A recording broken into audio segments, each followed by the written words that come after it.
Welcome to JustWannaQuilt, a research podcast coming out of Tulane University Law School, where we explore all kinds of things, stories about quilting, tools, field trips, maybe some famous quilters stop by, and, of course, a little bit of copyright thrown in just for fun. My name is Elizabeth Townsend Guard. I'm a law professor at Tulane University Law School and a LePage Faculty Fellow at the A.B. Friedman School of Business at Tulane. And I just want to quilt. So today we talk to Megan Patent-Nygren. She is in 4 quilt guilds. She's a member of a makerspace. She teaches youth to quilt in 4-H. She designs quilts in Adobe Illustrator and a ton of other stuff. So we talked to her about her quilting life. My name is Megan Patent-Nygren, and I am calling from Ashland, Nebraska. Awesome. And what's your first memory of someone sewing or quilting in your life? I've been thinking about this because I've listened to almost all of the podcast episodes. Really? So you were going to ask. Oh my gosh. Okay, well we have to talk about that. Let's put that on the list too because I'm curious what your thoughts are. We had this big discussion on Facebook yesterday about all kinds of things, and I'm really interested in sort of your thoughts. But let's get to the first question first. Everyone in my family sews. My mom sewed professionally when I was really little, and like our toy room was in half of the room and her sewing room was in the other half. All my grandmas quilted or quilt. So I don't have a specific first memory. I also had a traumatic brain injury when I was 9, so really? I don't remember a lot of my life before then. Interesting. But it was just always there. It was always part of my life. Interesting. Well, okay. So, what was your family sewing, and sort of how was that in your house? Like, what did that look like after 9? Well, I was in 4-H. So I'm the oldest. I have a sister who's about 4 years younger than I am. So our summers, I grew up on a farm, and my mom was mostly home when we were home in the summer. And so we spent the summer crafting and sewing and making projects for the fair. And she was also working on projects. She's probably made 500 baby quilts in her life. That's she does crazy not keep track of them, but it seems like most of the quilts that she makes are baby quilts for people. She does have a few that she's kept. Do people just like know that she makes baby quilts, and so it just becomes more, or does she just like know a lot of people? Like, how does that happen? How do you make that many quilts? She knows a lot of people. I grew up in a town of about 1,000 people, and so you know everybody. You know everybody. And, interesting. Really interesting. Okay, so how do you talk about the brain injury at all? How did you get hurt when you were a kid? I was in a farm accident. So I fell. I don't remember, of course. I fell about 12 feet. Oh my gosh! And landed on concrete on my head. Oh my gosh! I broke my collarbone and the bone behind my left ear, and I was unconscious for a couple days. Oh my gosh! Your parents must have been freaking out. Yes, but all's good. All's fine. It didn't affect me academically. Now, as I've gotten older, though, I just don't have. I have a handful of memories from my early childhood, but I don't have I don't have the depth that other people have. And is that because the brain injury, is it both before the accident and after, or just before? Mainly before. Interesting. And then what happened once how hard was it to recover from that? Was there a lot of physical therapy or There really wasn't. I remember they didn't let me do recess. I was in the 4th grade at the time. I don't remember they pulled me out of dance, and I couldn't do recess or PE or anything like that. And I had great teachers that, kind of let me work at my own pace and catch up as needed. But How long were you? That's amazing. How I long were think you I out of only missed a school? couple weeks of school. What? I think I only missed a couple weeks of school. Oh my God. And That's then, just incredible. Now, did you feel like there was any lasting effects from that besides not having a memory of before 9? no, That's I don't amazing, know right? if, now that I'm getting a little bit older, I don't remember things quite as well, but I don't know if that's Yeah, I don't either. because I'm And I getting didn't older or fall. if it's a lingering effect of that. Yeah. I don't know. I think life is too busy. That's my feeling. Yes. Is that our brains can't keep up with what we expect them to do, I don't know. That's a whole other thing. Like the amount of stuff we see every day, right? Right. The brains, think about like if our computers would be able to catch up, right? Yeah. And I'm an inputter anyway. I'm always learning, looking.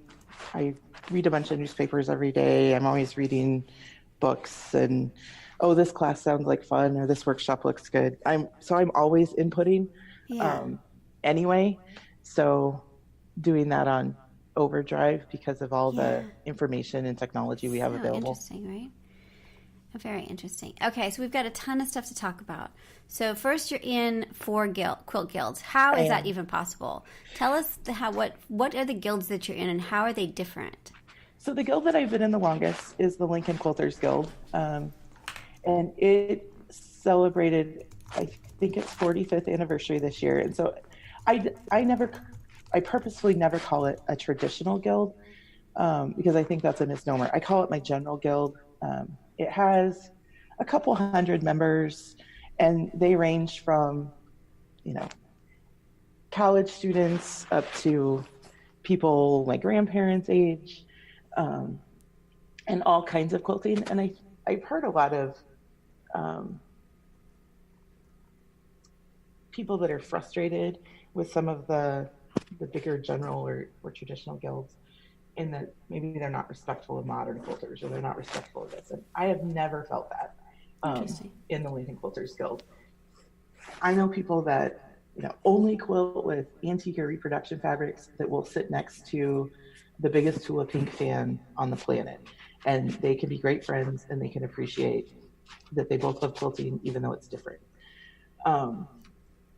So I've been in that guild for like 15-ish years now. And I went, again, I'm a learner. I'm always inputting. I saw a flyer at their quilt show at the quilt show at the State Fair that had their programs on it. And I was like, wow, these are people that I see on TV. And for $20, I can go see them too. It's very cool.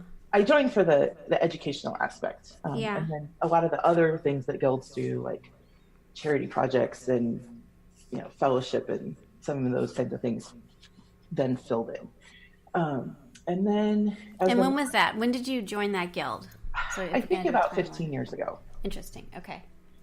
So I'm 41 now, so I was in my mid-20s. They must have totally loved you. They must have been like, oh my gosh.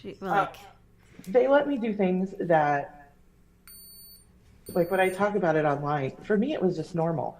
I was a pretty established member of the guild by the time I had my first child. And I decided that I wasn't going to give up everything that I wanted to do because Annie was part of my life. So Annie went with me to stuff. So that's so cool. She turns 10 today, and she has been to hundreds of Quilt Guild meetings. That's really cool. Now, has she taken up quilting herself? Mm-hmm. Yep. Yeah. She made a quilt, and it went to the county fair and the state fair last year. So love it. And then I have a 5-year-old too, and he hasn't made a quilt. He likes to play with fabric, and he loves to stand on my toolbox and watch me quilt. That's really cool.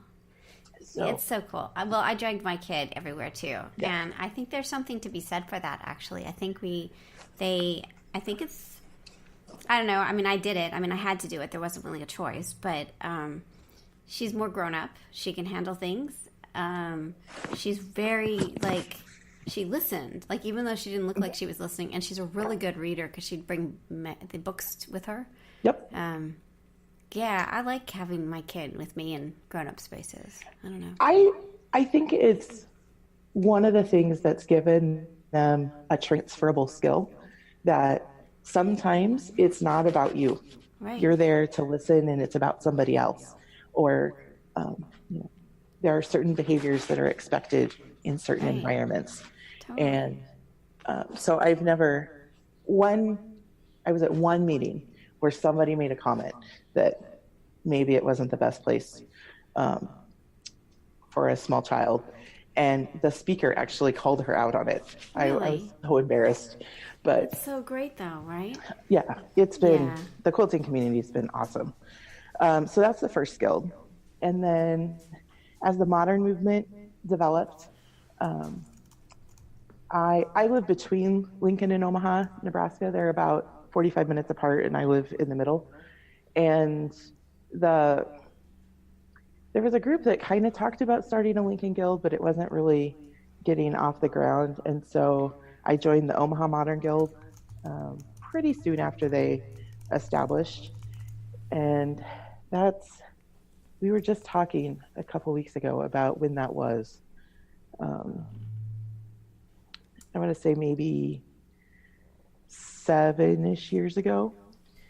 And then about 3 years ago, the Lincoln Modern Guild. So tell me about how the Modern Guild and each of them are, how are they different in general from the General Guild? And then how are they different from each other? Okay. Well, since I joined both of those pretty early on, a guild with 20 people is very different than a guild with 250 people. Hugely. The types of programs, the structure. So like the Lincoln Quilters Guild has, very established procedures and rules and a long history. And this is how we found that things work for us. Whereas the modern guilds, when you start out really small and you're all sitting around the same table in the back of a quilt shop, you're very informal, and the education comes from sharing amongst yourselves. Both guilds do a lot of challenges. So 2 or 3 months out, maybe we'll do a challenge with color or a particular technique. So it's still about education, but it's not always delivered by a regionally or nationally known speaker. Some of the basic tenets are the same. There's an emphasis on education, there's emphasis on charity, there's emphasis on, I think the modern guilds do a little better about reaching out to find new quilters or to embrace new quilters. I don't think it's as intimidating to come to either of my modern guild meetings if maybe you've thought about making a quilt, but you actually haven't done it yet, then maybe it is in the bigger guild. Compared to each other, the Omaha Guild is a little bit more laid back, a little more focused on sharing, and we've really gotten embraced with the Omaha Maker movement. And tell me about that. What is the Omaha Maker movement?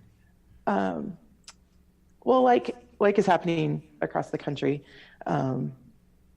people, a lot of millennials and Gen Xers are re-embracing, doing things with your hands, making things, whether that's sewing and quilting or woodworking or building robots or integrating those things together. And so Omaha has a maker space that's called the Do Space. And how do you spell that?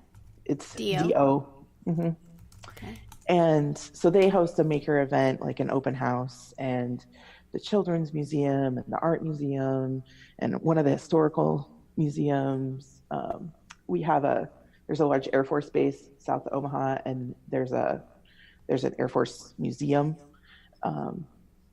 that's west of Omaha, and they had a maker space or maker event this fall. So we've really done a lot of outreach into the community. One of the activities that we like to do is to build community quilts. So people come and they can use prepared supplies and they can design a block, and then somebody makes that block. One of our quilters, usually, it could be the member of the community, or it could be one of our quilters, makes that block, and then we assemble them, and then those become charity quilts. That's really cool. And that's at the Do Space? We do those at all of the maker. If we're invited to a maker event, that's usually that's what you're doing. So you're getting invited to the maker event, right? Interesting, right? The Lincoln Guild is a little bit more.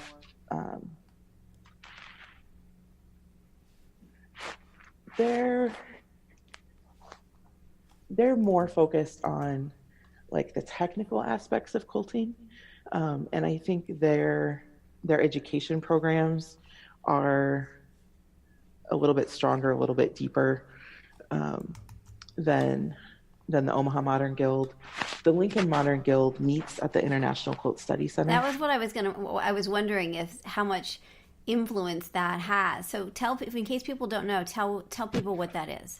So the International Quilt Study Center is a part of the University of Nebraska, and it started as a gift of hundreds of quilts from the Jameses, and 10 years ago they had enough funding and enough of a collection to build their own building that they've actually added on to twice now in the last 10 years. That is part museum, part storage and curation quilt. Most of the quilts that they have either haven't been on exhibit or go through a rotating exhibit, because it's actually really hard on a quilt to put it on exhibit. So one of the things they have is this amazing digital catalog. So you can pull up really detailed images and information about every quilt in their collection from anywhere in the world. And then they do education programs. I go to 2 or 3 classes there a year that are taught by quilters, both local and national and international. And then they have gallery space. So they have exhibits that they either pull from their collection or they bring in. And they do a lot of like meet the artist events when they have an exhibit. So it's really cool. It's again, it's that education piece. It's that input. Yeah.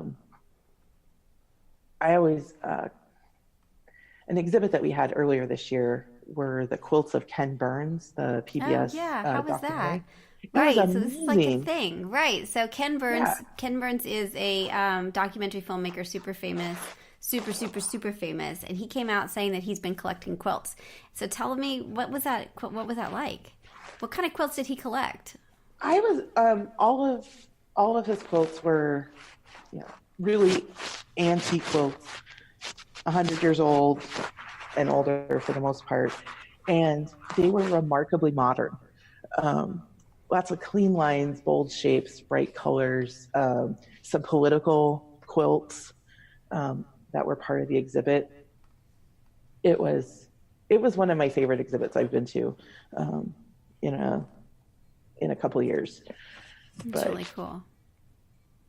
They usually do a mix of, there's usually one exhibit that's pretty modern, one or two exhibits that are mostly their collection, and then another exhibit that's more traditional or an international exhibit.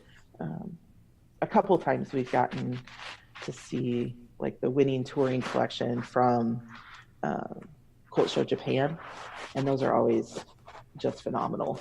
That's really cool. So cool. All right, so that's one of my things I really want to go to is is to the International Quilt Study Center and Museum. Yes, you must come to Lincoln. Totally. So I have this like dream of like this is the new idea. Maybe you'll join the thing, but to have like to map out like all the key places, like you think about Paducah to like Iowa to Nebraska, like do a trip of like, you know, a 2-week trip where you like hit the main cool quilting spaces, because there's so many in that part of the country, you know. Yeah. Wouldn't that be cool? Like cool. It's like summer camp, right? Like, yeah, You should time that so that you can hit the Kansas City Quilt Festival. When is the Kansas City Quilt Festival? Early June. Early June? Mm-hmm. Okay, we'll try. We're thinking about it. I think it would just be so. I don't know. That's really kind of I think my kid's going to be in Chicago for 2 weeks, so I'm thinking like, well, if we could drop her off there, we'll just go on an adventure. I don't know. I think it's great. Okay, so let's get back. So we've only done 3 of them. What's the 4th one? Okay, so my 4th guild is my newest guild, and I've only even known they existed for a little over a year. So again, I live on a farm outside of the little town of Ashland, and there's actually an Ashland Quilt Guild that a bunch of my neighbors are in. Really? And so we were talking one day, and they're like, well, why don't you ever come to Quilt Guild? And I was like, what Quilt Guild? And so it's kind of cool because it's very general. So people are all across the board. Now, how big is it in your tiny town? How big is a Quilt Guild? Like 30-ish people. Oh, that's pretty good, actually, right? Yeah. And they do a retreat. They do a really great retreat and a couple of sew days and monthly meetings and like small town potluck at the library. Ah, that sounds so nice. So I like that. That one's been kind of fun. I tell people that, so every once in a while when I tell people that I'm in 4 quilt guilds, the response I get is that, like, do you spend all your time at guild meetings? Do you ever actually get to quilt? And I have a job. I work for the University of Nebraska in an outreach job that has me travel the whole state. And so my schedule doesn't allow me to go to all of them. So by having 4 guilds worth of activities to pick from, right, you might get to some. Yeah. Every month I get to a couple things. Yeah. I never get to everything. So it just gives me more options. Very interesting. I like that. That's very clever. You know, you got to diversify. Just, to sort of meet your schedule. That's really interesting. Now, when you travel, do you travel with quilting or do you leave it at home? Do you like hand projects or do you travel with a sewing machine or anything like that? I'm not much of, I don't do a lot of hand projects. Yeah. I did pull out a hand quilting project that we should probably talk about. Yeah. A couple weeks ago. But if I'm traveling by myself and like maybe I'm going to the western side of the state and I'm going to be there for 3 or 4 days and teach, a couple different classes in a couple different communities, I'll take my sewing machine and my toolbox and a project with me. Yeah. Very cool. And sew in my downtime. Interesting. Most of the travel I do is by car. So for me to take an extra couple things with me is not a big deal. Yeah. This hand project that I... tell me about the hand project. So growing up in this little town, one of the places that we spent, my sister and I spent a lot of time, was at my grandma Lorene's house. And she did all kinds of, she did cross stitch and quilting, and she didn't piece a lot of quilts. She did the embroidery part and would like embroider quilts, or she hand quilted for other people. And between 1982 and about 2015, she did almost 400 quilts that she hand quilted. Oh my gosh. And she was a retired 5th grade teacher. And so she kept a log of all, like, before people blogged and Instagram, she kept a little notebook with all the details of her quilts. So she had a really difficult to control. She was a brittle type 1 diabetic. And so part of hanging out with grandma was knowing that if grandma passes out because of her low blood sugar, this is what you do. Or if grandma doesn't wake up in the morning, this is what you do. And she was always concerned that she would have projects that she didn't get finished. And so she taught my sister and I to do all of her craft things really early, so that if she died, we could finish her projects. So the first quilt that she hand quilted, after she retired from teaching, she is mine. She made it for me. And so I have the quilt that she was working on when she died in February. And so she actually put it away about 2 years ago, but I pulled that out this fall to hopefully finish it. So I hadn't hand quilted in about 25 years, but it came back. It came back, right. That's really interesting. So it's funny, my mom cross-stitched, and there's 2 or 3 projects that she didn't finish. And I'm kind of on the fence because on the one hand, I want to finish them and like finish her work. And clearly your grandmother was like, finish this work, right? Like there's clear intent to finish it. And with one of the projects, my mom was like, hey, can you finish this? Help me with this. Actually, with both of them. But as I start to work on them, I have a really hard time. I'm like, maybe I just have to get over it. I feel like that's her work, and maybe the finishing is a good thing. I don't know. Do you know what I mean? Like, there's a sense of like, I know what is her work, and right. You know what I'm saying? Like, there's a kind of funny like taking over. Did you feel that way? Were you just ready to just dive in? I purposefully, the first time I pulled it out was for one of these community outreach activities that my Omaha Guild was doing. So, like, while I was hand quilting, I was also distracted by talking to people. Yeah. So I think it was a good way to like break the ice and start it. That's a good idea. Now I've worked on it a couple of times since then. It's also, she was really, really good. But by the last quilt, maybe not the best work that she'd ever done. So my like trying to remember how to do this mediocre hand quilting kind of blends in with her. You feel okay with it because like you can sort of blend into her. Like like she was kind of in decline and you're kind of getting back up to speed, and that's very poetic in some way, right? So her 94-year-old quilting matches my novice. Right. Oh, novice funny. Quilting. But I think that's it helped. Kind of really beautiful, don't you think? That's really cool. Yeah, I do. Originally it was supposed to be a donation quilt. So I did talk to the group that she was quilting it for, and I'm going to make a different quilt to donate to that particular that one's too hard to quilt get. auction, and I'm going to keep this one. That's like something for your kids. You know what I mean? Like that's like part of your family. Yeah. Yeah. Interesting. Very interesting. All right. See, half hour. There's no way you can talk a half hour, right? There's actually no way. It's not possible. I mean, sometimes we do because of scheduling. You know what I mean? Like it was like we have to talk for a half hour, but it's not possible. Let's talk about teaching 4-H. So we hear a lot about people, as you know, because you've listened to this stuff, of people talking about learning in various things in Girl Scouts and in middle school. Tell me how 4-H is for teaching youth to quilt. So 4-H is a little different depending on which state you're in or which county you're in. For those not familiar, 4-H is a program that's led by the Extension program of the land-grant universities across the country.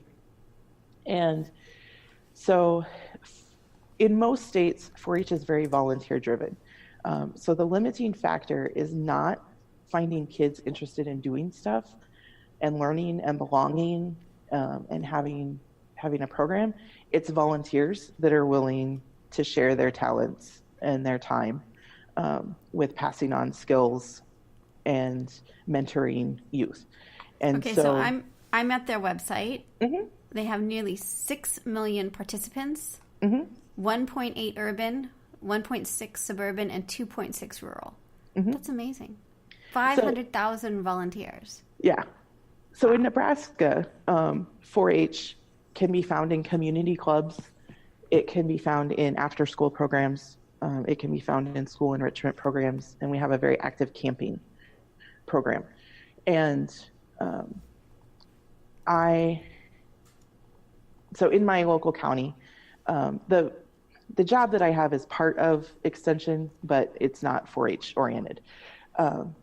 So my kids are in 4-H, and so I'm a club leader, and so I do quilting workshops.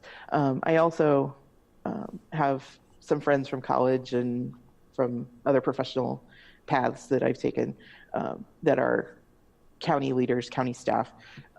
And so a lot of times in the summer, they'll do 1 or 2 day workshops where kids can work on projects. And so I've done a handful of quilting focused projects. So we've done Allison Glass paper piecing. She was amazing to work with. She donated patterns so each of the kids could have one and not have to buy them. That's really cool. Again, because of copyright, we didn't want to just, even though it's a paper piecing pattern, we didn't just want to make copies for everybody. We wanted to make sure asked. Right. So you asked. Each child had their own. That's really great. And then I've done some more kind of improv-y things. I'm already the leader of 2 4-H clubs, so I don't really want to start another one. But I do think we're going to do some like open sew days for youth in the county that I live in. That's really cool. Where they can come work on some quilt projects. When I was in 4-H, quilting was not, nobody I know made a 4-H quilt. In Nebraska, it was not a project that people did, or even maybe existed. But it's now one of the more popular projects that we have in Nebraska. So we have, every county fair will have a group of quilts made by youth, and we'll have a couple hundred 4-H youth-made quilts at the state fair each year. So interesting. So let me ask you a question, because I've been looking at your work, which is so great, and we want to talk about your quilts as well. Thank you. Tell me the role of state fairs, because a lot of your quilts have won prizes at state fairs, and talking about sort of special spaces for kids' quilts at state fairs. Mm-hmm. Tell me a little bit more about what you think the role of state fairs are in this whole quilting ecosystem. When I started quilting, I just started making quilts, but I learned to sew essentially competitively, because I learned to sew through 4-H projects on the garment sewing. And even though I didn't always agree with it, I always appreciated the feedback that I got from judges. And that was because 4-H, okay, let me ask you a question. So 4-H, when they do projects, they're always sort of kind of what's happening is you're making things and it's going to the state fair. That's just kind of the culture of the project you're doing in 4-H. Mm-hmm. Okay. So, right. So you learned to competitively sew. That's right. Really so interesting. Like the very first thing that I sewed went to a judge, and a judge looked at. Wow. I got to sit down with a judge, and a judge looked at it and talked through, and that one little mistake that I made, she found it. And so that was always a valuable experience to me. And when I first started quilting, like a lot of people, I had a friend that was having a baby, and I was like, oh, I can make a quilt. Why can't I? Everyone in my world makes a quilt. I can make a quilt. And it was a hot mess. But so then again, part of that learning process, I decided that if I really wanted to set some goals and to learn and develop and be a better quilter, that putting quilts in shows was a good way to do that. That's really interesting. So any kind of judge show that gives me feedback, I'm always interested in. And when I first started doing that, I made a list based on the feedback that I got of like, okay, my bindings suck. I suck at binding. So if I want to do this, I've got to get better at that. Yeah. And so it was a good way for me to set some measuring sticks and some goals in my own quilting journey. Very interesting. And do you see, so I see like, you have a lot of people like your stuff. It's great stuff, by the way. It's just Thank you. Really pretty. It seems like you do a whole combination. You do a lot of different styles, and you some of the things are original designs, right? And some are like you used Elizabeth Hartman's pattern. So how do we understand like entering quilts and when it's yours, when you're using like you can do, I mean, I know it's different in different environments, but I think it's really cool that you can like do a pattern and people like it and you can just put it into space. So tell me more about that part of it. So at my county fair and the Nebraska State Fair open class quilt show, there isn't an original design requirement. There are classes for quilts that are made from patterns, and there are classes that are made for quilts that are original designs and different dimensions. So like an itty bitty little wall hanging doesn't compete against a king size quilt directly in the same class. And some of them have some technique based, like hand quilting is a separate group than machine quilting. And so I think it's fortunate that now at this stage in my quilting, I design more quilts than maybe I always do patterns. Although it looks like in 2018, I did a lot of other people quilts. But I design quite a few quilts too now. And I feel like I know how to do that because I've made some really cool quilts that other people designed. Yeah. No, I think, I was just going to say that. I mean, it's like when you're in art school and you replicate a master's painting or whatever, but that by like doing the techniques in the pattern and sort of how they constructed it and thinking it through, you grow as a quilter, I think. Mm-hmm. Yeah. I would agree. Yeah. That's interesting, isn't it? And again, like the classes, so from my 2018 quilts, the very first one with the arrows and it's really cool. Coworker. Yeah. So that was a I can't think of her name. Scrap Lab Quilts. Tanya. Let me take a look. Yeah.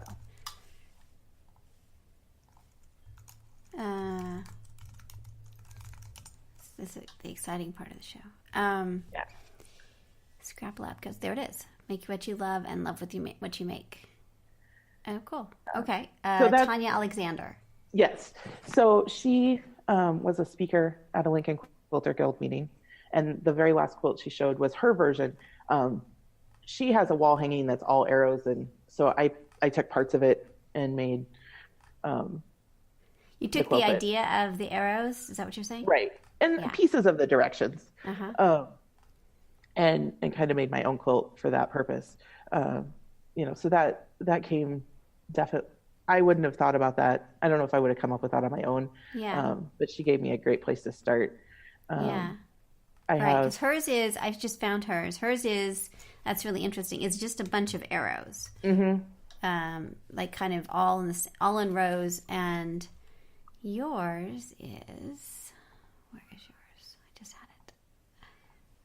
Where'd it go? Okay. And yours is it's so interesting. Kind of similar colors, right? Like the grays and the blues and grays and oranges, but really different. Like very much inspired by it, but even, let me go back to hers. I'll have to post them. So same technique of kind of strips and really interesting. That's so interesting. So you really do see it inspired. Now, when you made that quilt, which is you can see the other quilt in your quilt. Do you feel like, tell me how you feel about like, would you put inspired by or adapted from how do you think about this quilt in terms of the other quilt? Oh, absolutely. It's based on her quilt. It's one of the few quilts that I actually have blogged about. I'm a horrible blogger. But when I finished it and I shared it on social media, I tagged her in all the posts because it's definitely a derivative work. It's a derivative work. I would totally agree. Yeah. Even because the colors and like all of it, but you can kind of see how cool, like you built off of her stuff. And did you get a response from her? Oh yeah, she loved it.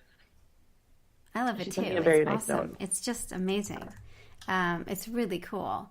The first one was good, but yours is cooler. I mean, yours is like, now would you ever make it into a pattern, or would you does it not everything need to be a pattern? That's something I've really struggled with this year, because when I set my quilting goals for 2018, one of the goals that I made was that I wanted to publish a pattern this year.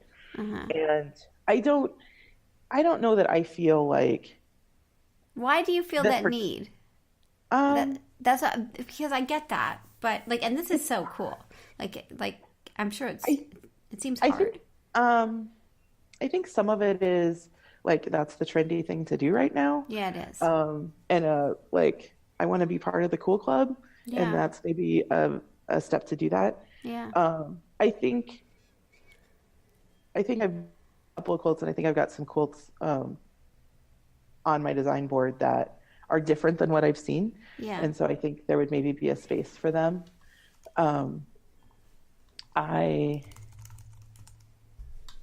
Professionally, I'm a teacher, I'm a trainer. Yeah. I think I've enjoyed the quilt teaching that I've gotten to do. I would like to do more, and I think you have to have a bot in order, like for a quilt guild to invite you to come teach a class or to teach at a quilt shop regularly or something like that. You have to have a body of work and right, and you some get kind that of product from the patterns. And so that would be a piece of that. Yeah. But as I've submitted a couple of ideas to some different publications, a couple of magazines, and one of the responses I get back is, "Oh, this is great. Have you made a quilt like this before?" And I don't want to make the same quilt 2 times or 3 times. I know some quilters, they find their niche and they're super excited about this type of quilt, and they make hundreds of them. Yeah. Once I've done it, I want to do something else. There's a lot else out there. You should look at. Do you know? We just interviewed Honest Fabric. They take. Do you know Honest Fabric? They're like a new thing. They take they would take this design, this thing that you did, and you photograph it, and they make whole cloth quilts out of designs. Do you know them? I have seen some chatter about them. I haven't. They're really cool. But what I like about their business model is that you get a good amount of money for if someone buys your design, like you're doing it once, then other people are like using it. They're sending me one so I can sort of see what it looks like. But I don't know. I just think it, like, I would love to quilt that thing. I don't want to piece it because that looks kind of hard to piece.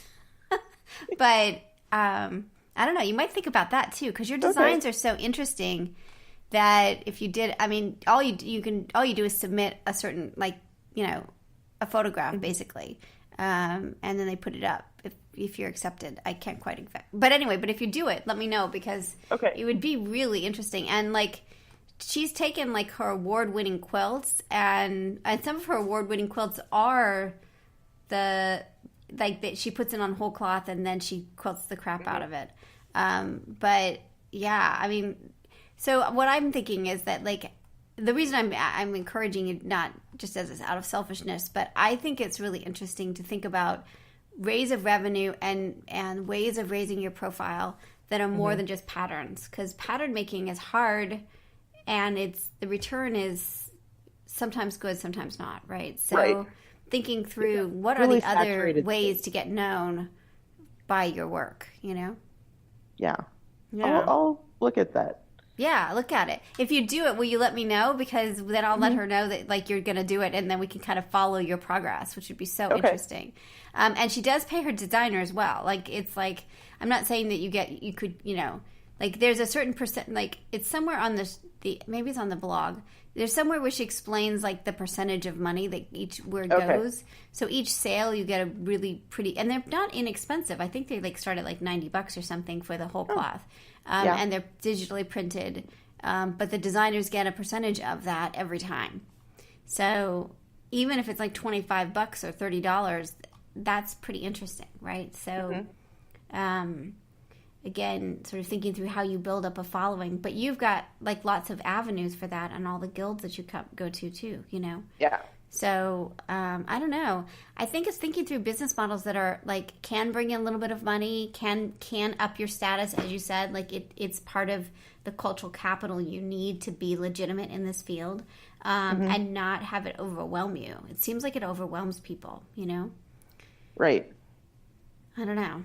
I don't have answers. I have a lot of questions, but I don't have a lot of answers. Okay, you're gonna have to come back because we're not getting to everything. Which is, Okay. see, now you know. Like now you're on the other side. It's impossible, right? Tell me. So you said you've listened to almost all the podcasts, which makes me like, oh no, like I've listened to all of them too, like you and me together. Tell me what your thoughts are about what we're learning. Like, what are we learning by listening to all these people talking? What are your impressions of what the quilting world is at this point? I think the number one thing that I've concluded is that there's so much need for this project, because what it sounds like really is legally true and what lots of the industry perceives is legally true are really different things. Yeah. So I think there's need for somebody to,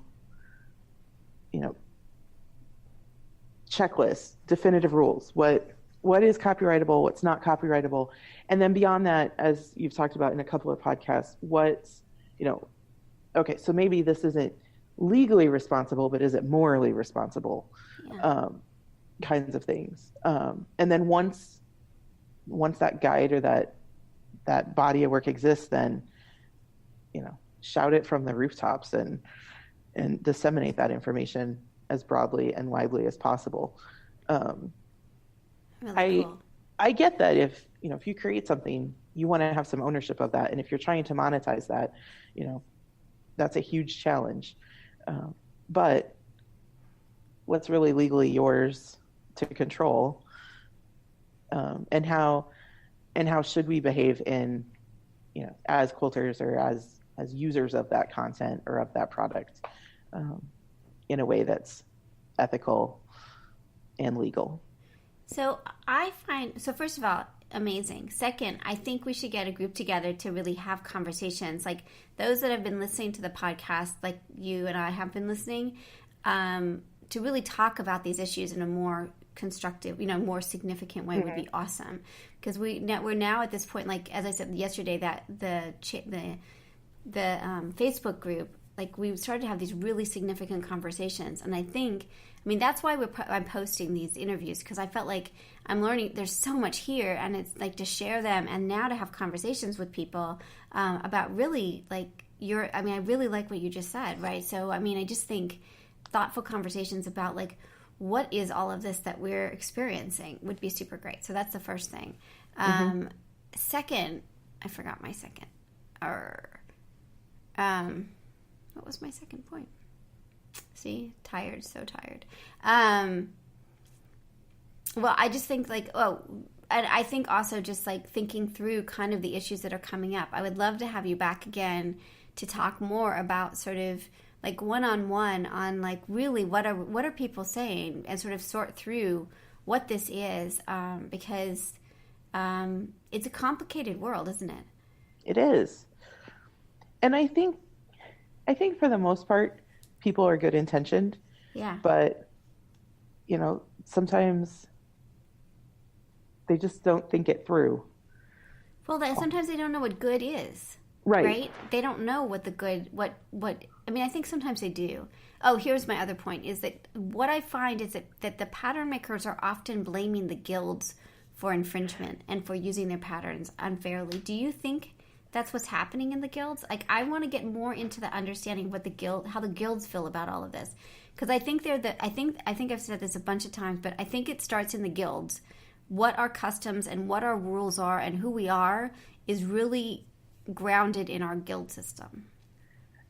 I would agree with that. I would say in none of my guild experience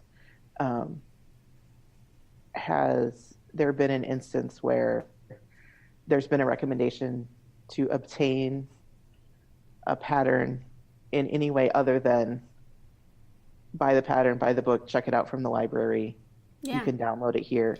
So yeah, see, I think they're getting a bad rap. I think that I haven't been part of a group where copies of things are freely shared. Yeah. Yeah, I don't know where this is happening. I think what might have been is that this might have happened, a while back, right? That might have been happening. Yeah. But I think, I don't know. I'd be really, I'm just really curious. I used to be like, oh, okay, well, those evil guilds. But, like, I'm not finding that in the guilds. I'm finding them to be, like, going above and beyond what they need to do legally to be ethically, like, on board with sort of whatever they're doing. Well, and maybe it's because, like, where I live, I feel like I live in, like, the quilting center of the universe sometimes. We have a high percentage of the population that quilts. We have access to, like, I hear people say, like, oh, I'm like 2 hours from my quilt shop. Within an hour of me, I have 28 local quilt shops. Oh my gosh. Okay, we're just like, okay, here's the thing. You so should talk to Tara. Megan, I'm just like going to come spend time with you because like I want to be you. Like I want to go to all your quilt shops and the guild meetings and like the International Study Center. That's huge, right? You are in the middle of everything. Yeah, so we have access to everything. Like, in every single guild that I'm in, even my little local guild with 30 people, there are professional quilters. There are people that have published patterns or published in books or that quilt for a living. And so I think when you have access to those people in that perspective all the time, you know what the consequences of cheating the system are. Right, because the system, like this whole thing of like them versus us, it's only us, right? We are, I mean, that's what's great about the Facebook group is that we are people that quilt. We are people that make patterns. We are people that buy patterns. We may be making a living from it. We may not be, but like we're all meshed up together. Like there's no like, it's not like olden days of like way far away there was a publisher, Right. Yeah, it's interesting. So I think, and what you're saying is that by having everybody together, people recognize the need to be respectful, the need to buy patterns, the need, like part of our system, of our crazy mishmash system right now is that we're more aware. I think so. I think so too. Well, I'm completely blown over by the conversations we're having on our Facebook group. They're sophisticated. They are thoughtful. I don't know. It's remarkable, Yes. It has definitely become, like, I log on almost every day. Like, okay, what are we talking about today? Right. What are we talking about today? Right? And there aren't a lot of other social media platforms that have my attention like that right now. Yeah, me either. It's so bizarre. And it's not like it's everybody, right? And I love the fact that, like, we do have famous people and professional people and people chiming in and like it's all over the map. It's just it's really a conversation more than I ever dreamed for this project. It's really, really cool. It's amazing. And it's so funny because people are like very anti-Facebook, but I feel like we're really using the platform well.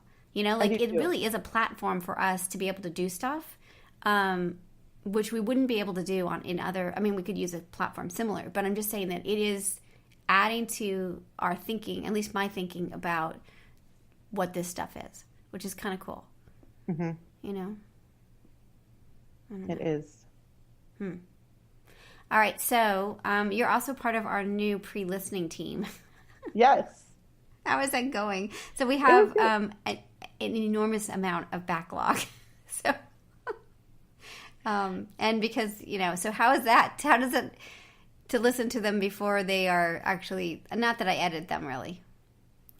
There's not much difference.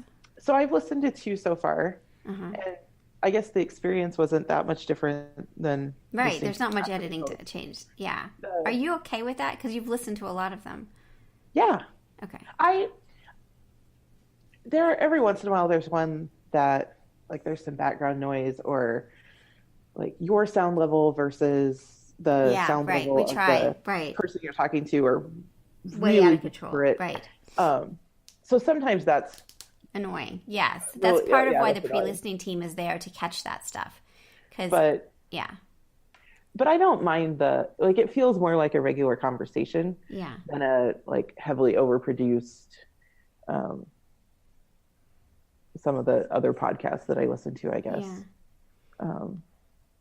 Interesting. It does it, yeah. Well, good. Well, you've listened to a lot of them, so that makes me feel better. I've tried to stop eating, so I got one comment saying stop chewing, so I was like, okay. But yeah, well, I think we've run out of time and we have more to talk about. So Would you sign up again? And obviously we will pre-listen to this and get this posted soon.